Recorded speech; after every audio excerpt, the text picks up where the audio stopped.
What is art direction? The craft behind the camera. जब पर्दे पर एक कहानी जिंदा होती है, उसकी शुरुआत सिर्फ कैमरे से नहीं, एक ख्याल से होती है।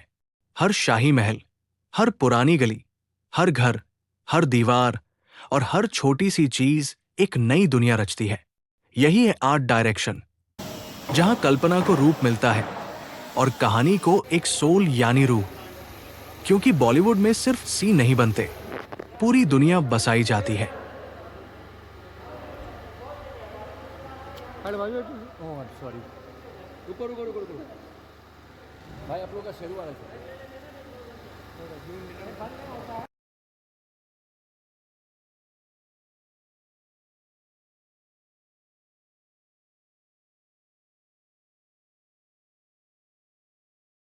नमस्कार, मेरा नाम हारिस उमर खान है और मैं बॉलीवुड में एक प्रोडक्शन डिजाइनर और आर्ट डायरेक्टर का काम करता हूं और पिछले 39 सालों से मैं ये काम कर रहा हूं और काफ़ी अच्छे प्रोजेक्ट मैंने किए, काफ़ी काम किया है। तो अगर आपको मेरे काम के बारे में या मेरे बारे में ज़्यादा डिटेल्स की जानकारी चाहिए तो आप मेरी वेबसाइट है www.harisumarkhan.com, आप इस पे जाके जानकारी ले सकते हैं, देख सकते हैं कि मैंने क्या प्रोजेक्ट किए, डिटेल्स में है इसमें।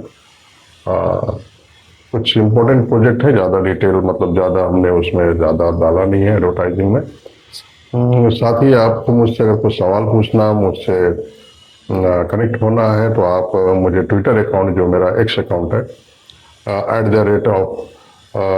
@HUSDQAN, इस पे आप इसे आप फॉलो करें और मुझसे सवाल जवाब करें, मेरे सेट के बारे में पूछें, मेरे बारे में पूछें, या और भी कोई जानकारी चाहिए तो इसके बारे में पूछ सकते हैं। मेरी शिक्षा जो हुई है वो मुंबई में हुई। मैं as a document pass out हूँ। साबु सिद्दीक पॉलिटेक्निक है बॉम्बे में, बाईकल्ला में, वहाँ से मैंने डॉक्यूमेंट का कोर्स किया है और उसके साथ ही पैरेलल मैंने कॉमर्स में ग्रेजुएशन किया हुआ है। और मैंने काम सीखा है, हमारे गुरु हैं नीतीश राव, जिनके साथ काफ़ी साल मैंने गुजारा। उसके बाद फिर मैं नितिन देसाई के साथ 3 साल रहा हूँ और यहाँ से मैंने काम सीखा है। तो यहाँ पे मैं अब जो है हम आगे की बात करेंगे कि अब हम शूट तक कैसे पहुँचते हैं, क्योंकि अब आपके पास फंड तो आ गया और आपने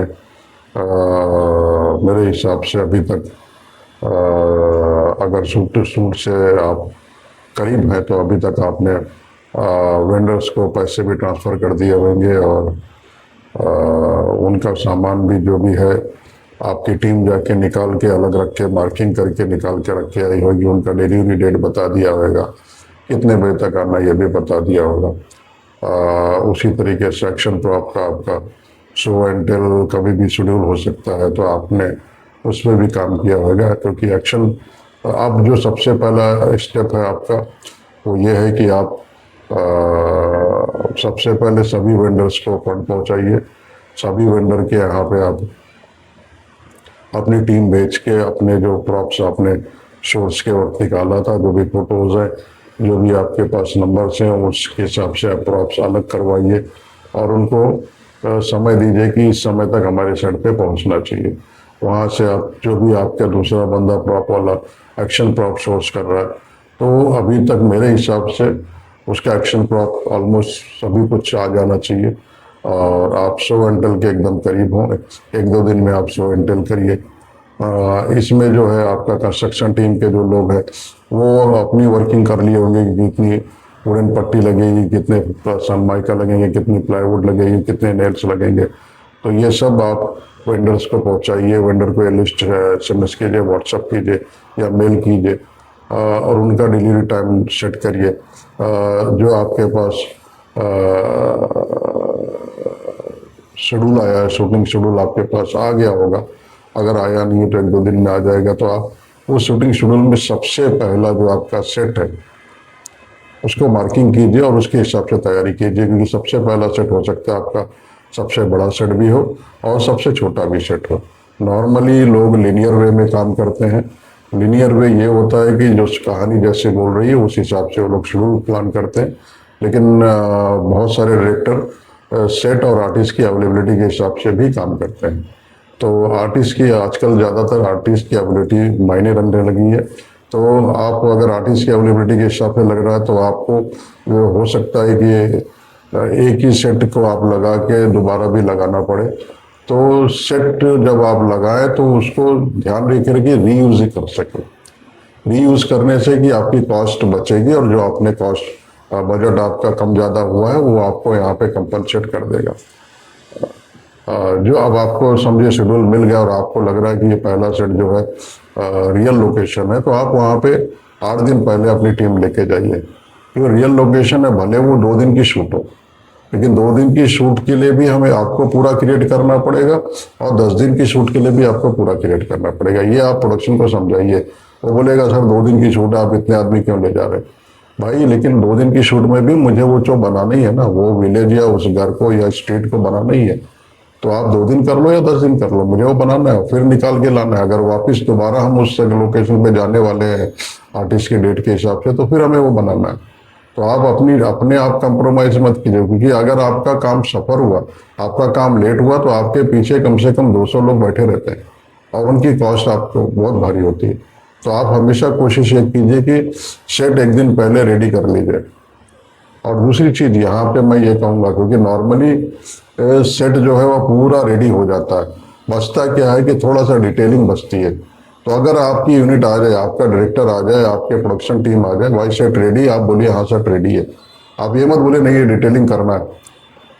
अब वो उनको नहीं पता है, वो आपको पता है कि डिटेलिंग करना है। किसी को नहीं पता, ना डायरेक्टर को पता है ना प्रोडक्शन वाले को पता है कि भाई इनका डिटेलिंग रह गया, क्योंकि वो आपको पता है, अपने आपका विजन है।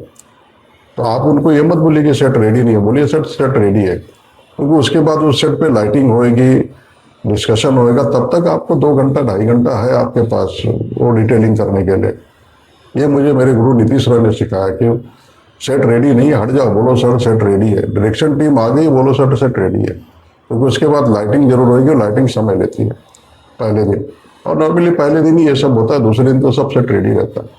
तो आप कोशिश ये करिए कि सेट 1 दिन पहले रेडी हो, और कभी ये मत भूलिए कि सेट रेडी नहीं है, क्योंकि आप मैक्सिमम टू मैक्सिमम काम कर चुके होते हैं, 5% या 2% बचा रहता है, वो आप लाइटिंग के दौरान कर सकते हैं। दूसरा क्या होता है कि नॉर्मली सेट रेडी हो गया तो आपको डायरेक्शन टीम से आएगी, इंटर्न जो आएंगे सेट का फोटो भेजो, तो आप उनसे बोलिए आप खुद आइए, आप खुद खींचे, आप अपने हिसाब से मत खींचे, उनको आइए बोलिए आप खुद खींचे। तो एक बार वो सेट पे आएंगे तो उनको दिख जाएगा कि सेट रेडी है। नहीं तो वो आपने किसी भी एंगल से वो खींच दिया, आपके असिस्टेंट ने, आपकी टीम ने, तो अरे यहाँ पे तो ये नहीं लगा हुआ अभी तक। अरे भाई आप आओ सेट पे, आपका काम है, आप डायरेक्शन टीम में हो, आप लोग आइए, देखिए सेट का फोटो निकालिए। तो ये चीजें हैं। इसके बाद आप ध्यान यही रखिए कि नॉर्मली जो होता है पहले दिन या दूसरे दिन या 3 दिन, पहला 2-3-4 दिन जो है थोड़ा सा हल्का रखा जाता है शेड्यूल वाइज, तो उसमें लेकिन हल्का उनके लिए, लेकिन हमारे लिए तो सेम ही है, डायरेक्शन टीम के लिए तो सेम ही है, भारी है हमारे लिए।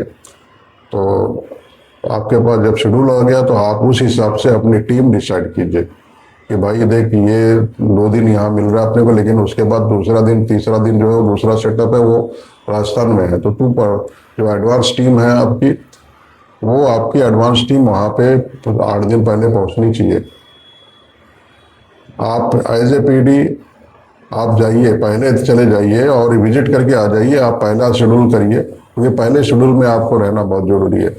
आप पहला दिन करिए, पहले दिन शूट शुरू हो गया, आप भागिए दूसरे उस लोकेशन पे, सेकंड लोकेशन पे भागिए, वहाँ पे आप देखिए क्या हो रहा है, और डेली आप वीडियो विजुअल्स देखे रहिए सेट का कि क्या रेडी हो रहा है क्या नहीं हो रहा है। क्योंकि आप वहाँ नहीं पहुँच पाएंगे, लेकिन आपका डायरेक्टर को वहाँ भेजिए और उससे कहिए कि डेली विजुअल कॉन्फ्रेंसिंग करें, विजुअल कॉल करें, वीडियो कॉल करें, और आप सेट देखें क्या रेडी हो गया क्या नहीं हुआ, डिटेल क्या बचा हुआ है, ये सब आप करिए। क्योंकि होता ही है कि 2 दिन यहाँ है, 3 दिन, तीसरे चौथे दिन राजस्थान में है, उसके बाद वहीं पे पड़ोस में दूसरे विलेज में है।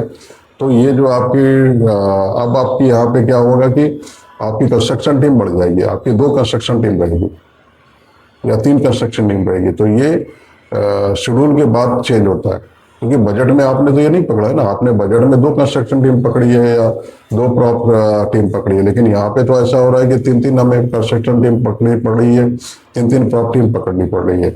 तो ये जो आपने बफर रखा हुआ है, आपने मिसलेनियस में डाल कर रखा, वो यहाँ काम आता है। आप 3 टीम बनाइए, उस हिसाब से आप प्लानिंग कीजिए। जो प्रॉप सोर्सिंग आपने करके रखी है उस शहर में, उस लोकेशन पे, उनको एक्टिवेट कीजिए, उनको पैसे दीजिए। उनको सबसे पहला जो आपका बंदा जा रहा है, वो सबसे पहले उसकी जिम्मेदारी यही रहेगी कि सबसे पहले जाके वेंडर के पास जाए, क्योंकि वो प्रॉप है कि नहीं, क्योंकि वो फिल्मी नहीं होते हैं। जो लोकल पे आप लोकेशन में होता है, वो वेंडर फिल्मी नहीं होते, उनको तो पैसा देखा वो बेच देंगे। तो सबसे पहले आप काम कीजिए कि आपने जो सेलेक्ट किया था रेकी के दौरान या उसके बाद आप जब प्रॉप सोर्सिंग के लिए गए थे, तो आप जाके दुकान पे अपने बंदे को देखिए, भाई ये प्रॉप है कि नहीं। अगर है तो आप उसको फंड दीजिए, पैसे दीजिए, भाई परसों उठाऊंगा मैं। अगर नहीं है, then you got time to search another place, to look it for another place. तो ये आपका प्रोसेस जरूर होना चाहिए, क्योंकि ये सब चीजें, छोटी छोटी चीजें ऑब्जेक्शन में मायने रखती हैं। आपकी डिसमेंटल टीम आपकी बढ़ जाएगी। डिसमेंटल टीम में आपकी बॉम्बे की टीम है, बॉम्बे की टीम की बॉम्बे में छोड़ दीजिए, उन्होंने डिसमेंटल किया, कहाँ पहुंचाना है सामान, कहाँ रखना है, ये गोडाउन का देखिए, स्टोरेज का देखिए कि भैया प्रोडक्शन को बोलिए कि भाई हमें स्टोरेज प्लेस चाहिए, दीजिए। अगर रीयूजेबल सेट है तो बहुत सारी चीज़ें टूटेंगी नहीं, जैसे विंडोज हुए, दरवाजे हुए, दरवाजे की फ्रेम हुई, कुछ पिलर्स हुए, जितना आप मैक्सिमम बचा सकते हैं उतना आप रीयूज के लिए बचाइए। तो वो उसके लिए आपको बड़ा स्टोरेज प्लेस चाहिए, उस स्टोरेज प्लेस तक ले जाने के लिए आपको ट्रांसपोर्ट चाहिए, लेबर चाहिए, क्योंकि अगर आप किसी चीज़ को तोड़ नहीं रहे हैं, बड़ा रख रहे हैं, सेम एज इट इज रख रहे हैं, तो जरूर है कि वो हैवी होएगा। तो उसके लिए आपको 3 की जगह 4 लेबर, 6 लेबर लगेंगे, तो वो लेबर की कॉस्ट भी आपको प्लानिंग में डालनी पड़ेगी। आप देखिए, कहीं पे लेबर की कॉस्ट बढ़ती है, कहीं पे कम भी होती है। तो ये अभी आप वरी मत कीजिए कि आपका ने जो बजट दिया है वो यहाँ पे बढ़ रहा है, नहीं, हो सकता आगे कम हो। तो आप उस हिसाब से पूरा स्टोरेज करिए, डिसमेंटल करिए। अब जैसे आपने पहला आपने रियल लोकेशन पे दूसरे तीसरे दिन आपकी जो शूट थी आपने वहाँ लगाया, वो 2 दिन के बाद उसका डिसमेंटल हुआ, तो वो पूरा सामान कहाँ जाएगा, क्योंकि वो चीज़ें हो सकता है उसी सेटअप पे अगले 2 महीने बाद फिर से शुरू हो। तो उसे आप कैरी करने की बजाय अगर आप उसे वहीं कहीं रूम लेके या स्टोरेज प्लेस लेके रख दे हुए, तो वो बेटर रहेगा, क्योंकि आपका वो आने जाने में ही सामान डैमेज हो जाता है। तो बेटर है कि आप उससे प्रोडक्शन से बोलिए कि यहीं एक स्टोरेज प्लेस ले लीजिए 2-2.5 महीने के लिए, और यहाँ पे हम इसको रख देते हैं, जिससे कि हम जब दोबारा आए तो हमें सब मिल जाए। तो ऐसे आप हर लोकेशन में कीजिए। आपका जो ट्रक हो, भले एक ट्रक की जगह 2 ट्रक कैरी कीजिए, क्योंकि एक ट्रक में नॉर्मली छोटा टेम्पो आप एक रखिए 407 जैसा टाइप, जिसमें कि आपकी पूरी एक्शन प्रॉप हो। उसमें कोई भी आपकी सेट प्रॉप या सेट मटेरियल ना डालिए। सेट प्रॉप, सेट मटेरियल के लिए आप बड़ा ट्रैक्टर रखिए, जिसमें आपका सेट प्रॉप और सेट मटेरियल चल सके। एक्शन प्रॉप का जो जिम्मेदारी है वो उसके लिए आप एक अलग बंदा रखिए, जिसका काम है सिर्फ एक्शन प्रॉप देना और एक्शन प्रॉप लेना,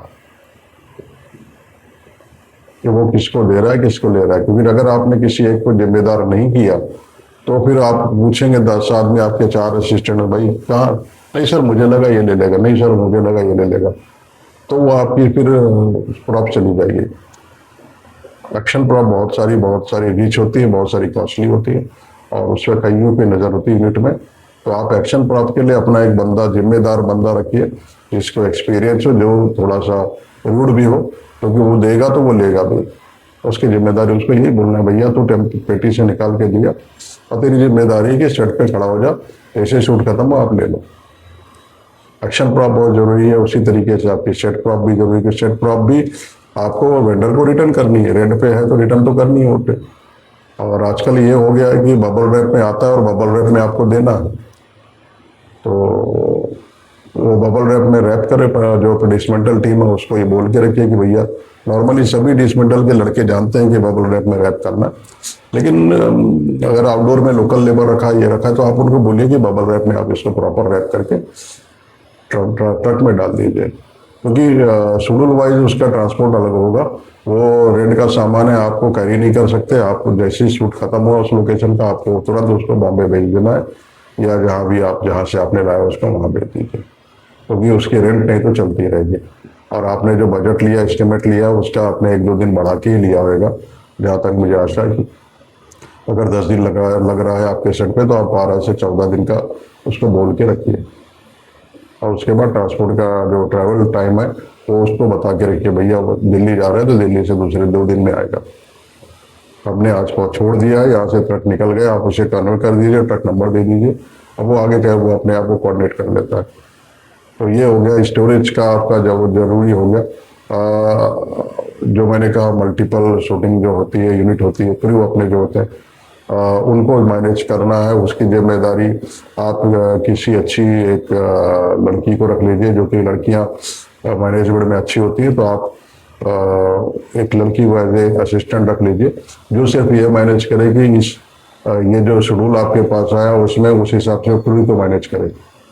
वो आगे बात करेगी प्रोडक्शन से कि इनको ट्रांसपोर्ट चाहिए, इनका होटल चाहिए, इनका खाना चाहिए, वो सब वो कोऑर्डिनेट करेगी। आपका जो कंस्ट्रक्शन टीम है उनको इसकी टेंशन नहीं होनी चाहिए, क्योंकि ये जो लड़की है उसको पता है कि 4 आदमी 6 आदमी आगे चल रहे हैं कंस्ट्रक्शन के लिए, उन्हें रहने की जगह चाहिए, उन्हें होटल चाहिए, उन्हें ट्रैवल चाहिए, उन्हें खाना चाहिए, चाय चाहिए सेट पे, लोकल कनेक्शन चाहिए, लोकल लेबर चाहिए, तो वो पूरा वो मैनेज करेगी। उसी तरीके से जो आपकी प्रॉप टीम है, प्रॉप टीम को भी वो मैनेज करेगी, क्या शूटिंग टीम को मैनेज करेगी। आपके ऊपर प्रेशर कम रहेगा, क्योंकि वो आपके ऊपर प्रेशर कम रहेगा। आप कोशिश यही करिए कि आप फ्रेम देखिए, फ्रेम एक बार आपने पूरा लोकेशन आपका जब कैमरा लग गया और ऑलमोस्ट सभी एंगल आपके हो गए तो आप निकल सकते हैं, क्योंकि ये आपकी जिम्मेदारी है कि आप कैसा आउटपुट दे रहे हैं, क्योंकि आखिर में टाइटल में नाम आपका ही छपेगा एज ए प्रोडक्शन डिजाइनर। तो अपने नाम की जो वैल्यू है उसे बढ़ाने के लिए आप जरूर फ्रेम देखें, क्योंकि फ्रेम अगर अच्छी रहेगी तो लोग बोलेंगे कि भैया ये 10 लोग पूछेंगे कि ये कौन पीडी कौन था, और आपको फिर उस हिसाब से काम मिलता है। काम कनेक्शन से भी मिलता है, लेकिन ऐसे भी काम मिलता है कि अगर आपका काम बहुत अच्छा हुआ तो लोग आपको बुला के काम देते हैं।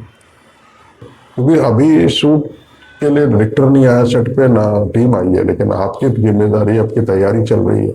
उस तैयारी के दौरान जो लोग प्रेजेंट रहेंगे उनकी मैं बात कर रहा हूँ।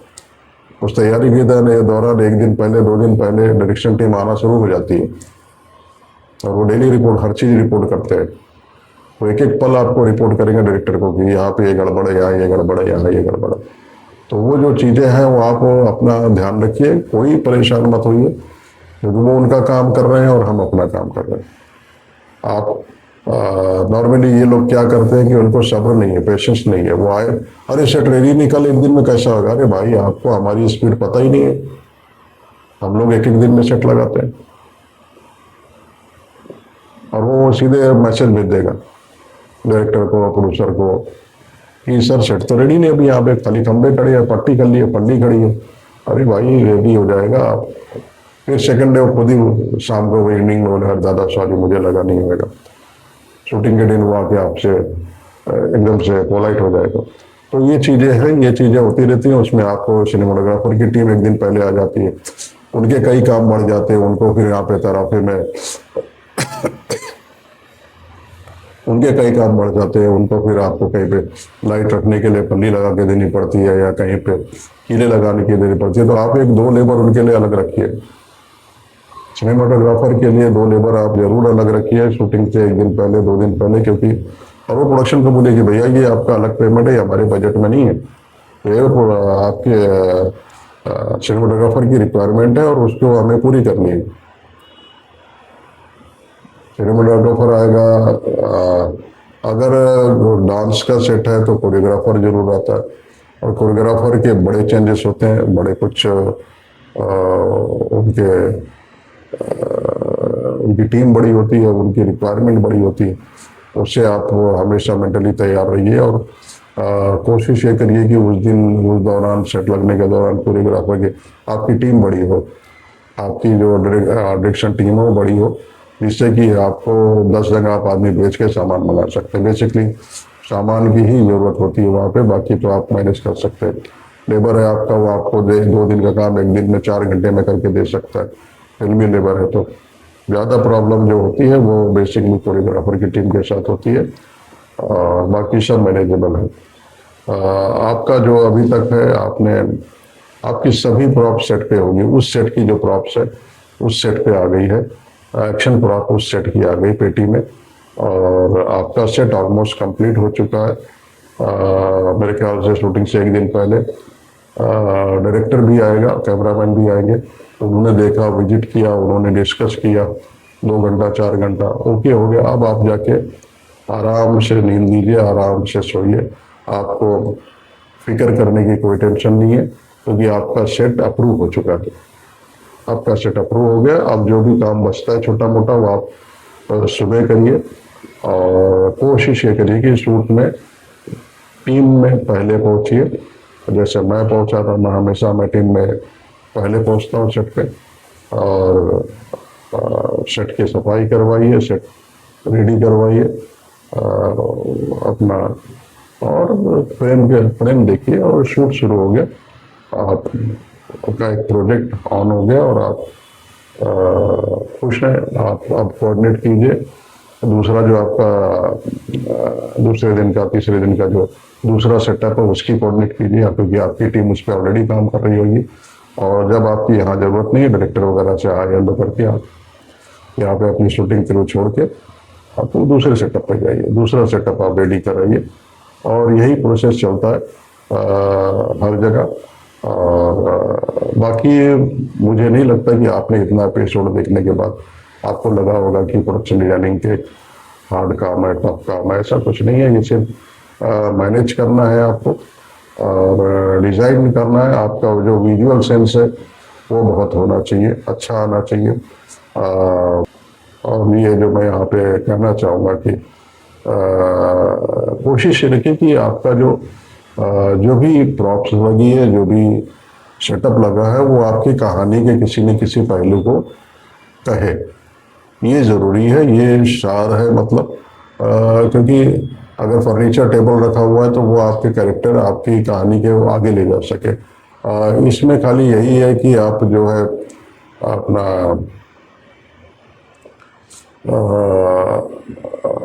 जो रियल स्पेस है उनकी अपनी एक कहानी होती है, उनका एक अपना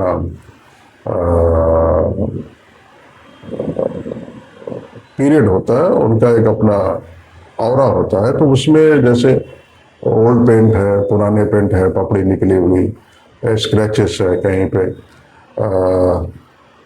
जो आपके फैमिलीज फोटो होते हैं, ये सब में आप इन सब चीज़ों को यूज़ कर सकते हैं, क्योंकि ये भी ओल्ड फोटो हो तो उस पर हल्की सी लेयर धूल की रहेगी। वो आप कैसे क्रिएट करेंगे? जो आप कुछ रिपेयर कर रहे हैं तो रिपेयर दिखे, मतलब हम लोग नॉर्मली लोग मेंटेलिटी रहती है कि हाइड कर दे, लगे नहीं रिपेयर है, लेकिन अगर आप ओल्ड स्ट्रक्चर है, रियलिस्टिक स्ट्रक्चर तो रिपेयर दिखने दीजिए, कोई हर्जा नहीं है, बहुत अच्छा लगेगा ये। उसी तरीके से आपका जो पर्सनल बिलोंगिंग्स है, जो पर्सनल चीज़ें हैं, पर्सनल वो अगर पुरानी है तो वो एक अच्छा वो लाती हैं, कैरेक्टर लाती हैं स्क्रिप्ट में, कहानी में। जो कलर का है वो कलर शेड कार्ड बहुत प्ले करता है स्टोरी के साथ, उस पर आप ध्यान दीजिए, उसको आप रिसर्च करते रहिए, कॉन्ट्रास्ट में क्या जा सकता है, ये सब चीज़ें आप ध्यान रखिए।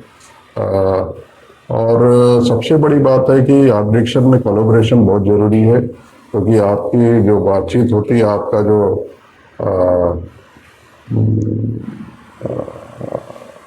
मिलना जुलना होता है, जो भी कनेक्शन है उस फिल्म के दौरान, डायरेक्टर, सिनेमाटोग्राफर, कोरियोग्राफर जो हुआ, मेकअप डिपार्टमेंट, कॉस्ट्यूम डिपार्टमेंट, क्योंकि ये सब मिलके साथ में काम करते हैं। आप कॉस्ट्यूम डिपार्टमेंट को बता सकते हैं मेरा सोफे कलर ये है, उसका कॉस्ट्यूम का कलर वो अपने हिसाब से सेट करते हैं। इसमें यहीं पे मैं ये एपिसोड ख़त्म करना चाहूँगा, और मेरे हिसाब से हमने आर्ट डायरेक्शन में पूरी बात कर ली। इसमें यही निचोड़ रहेगा कि आर्ट डायरेक्शन में कि सबसे पहले आप स्क्रिप्ट पढ़िए, उसको आप एनालाइज कीजिए, उस पर रिसर्च कीजिए, और डिज़ाइन कीजिए और एग्जीक्यूट कीजिए। इसमें इमेजिनेशन भी ज़रूरी है, तो इमेजिन कीजिए, डिज़ाइन कीजिए, एग्जीक्यूट कीजिए, और आपका पेशा पूरा हो गया। तो यहाँ यही कहना चाहूँगा कि आपको वैसा मेरा फिर से एक यहाँ पे एक्सपीरियंस कहने का मौका आ गया। तो यहाँ पे मैं एक्सपीरियंस आपसे शेयर करूँगा मेरी फिल्म डोर में। तो डोर में अगर आपने वो फिल्म देखी है तो वो भी अच्छी कल्ट फिल्मों में आती है। तो उसमें अगर आपने वो फिल्म देखी है तो उसमें आयशा जो है वो ट्रेन सीक्वेंस में वो भाग रही है ट्रेन में चढ़ने के लिए। तो लेकिन जो प्लेटफॉर्म हमने चूज किया था, जो स्टेशन चूज किया था, उसका जो प्लेटफॉर्म था बहुत ही लो लेवल पे था, मतलब एकदम ग्राउंड लेवल पे था।